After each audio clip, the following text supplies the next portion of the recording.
I'm Peter Sidwell, and today's recipe is an amazing tiger shortbread. Now, what I mean by tiger is there is stripes of different flavours running through the shortbread, but it all starts with an amazing shortbread. So follow my recipe, and then I'll show you how to make a tiger one. So with all good shortbreads, it starts with good butter. So 250 grams, I like to use salted butter because I think a little bit of salt really helps. Push that straight into the scales. Now, butter blocks come as 250 grams, so I know that's got 250 in it. Then 125 grams of caster sugar.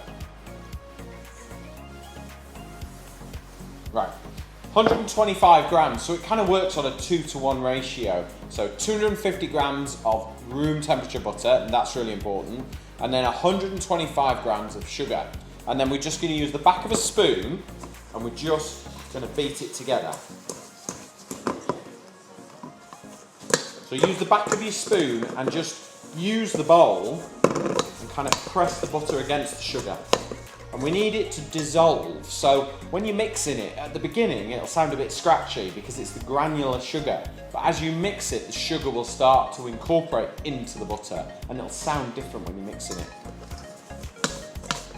So what we need is an egg yolk.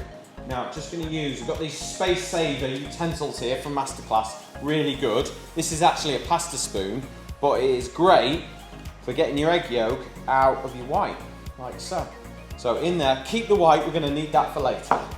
I'm using vanilla paste in my shortbread recipe because I love that really intense vanilla-y flavour through any of my shortbreads. Now, if you haven't got paste, you could use extract, or if you've seen my video on how to prepare a vanilla pod, you will see that when you've taken all the seeds out and used them, keep the pod in sugar and then use the sugar that's infused with vanilla for your shortbread. So in with a teaspoon in there. There we go. Right. Mix together the vanilla and the egg yolk until it is fully incorporated. Right, back with the scales. I'm using my TARE Touchless TARE scales because I'm able to switch on, put my bowl on, and then zero the scales. So now I have got a zero. I want 375 grams of plain flour. Right, now carefully mix this together. It's quite important now that you've added flour, you don't just heavily mix this and beat the life out of it, because the more you mix this, the more gluten will be developed, the tougher your biscuit will be. So we just bring it together. So you can see now, look, I've kind of mixed the flour in and it's like a crumble, okay? That's where you want it to be. Now, just turn it out onto the worktop, okay? And we're just going to compress the dough. And that is literally push it together like that. Okay? Use the warmth of your hand and the pressure to bring the dough together. Once you've compacted the dough, just roll it into a ball. My shortbread has been in the fridge, it's chilled, it's had about an hour, so it's nice and firm. Now that you've got a dough, it's rested, it's firmed up in the fridge, let's divide it into 6 portions. We're going to roll the dough out into long rectangles, and it's important that it's in the same rectangular shape because we're going to layer them on top of each other, okay? Once you've got your first sheet of shortbread, brush it with the egg white that you have remaining from when you put the yolk in your shortbread. Then sprinkle with muscovado sugar. Now, muscovado sugar is really dark and thick and treacly. Now, if you've only got dark brown sugar or light brown sugar, you could use that as well. But what you won't get is that sort of treacly flavour. So muscovado sugar is really delicious to use. Then take another sheet of your shortbread and place that on top of the first one.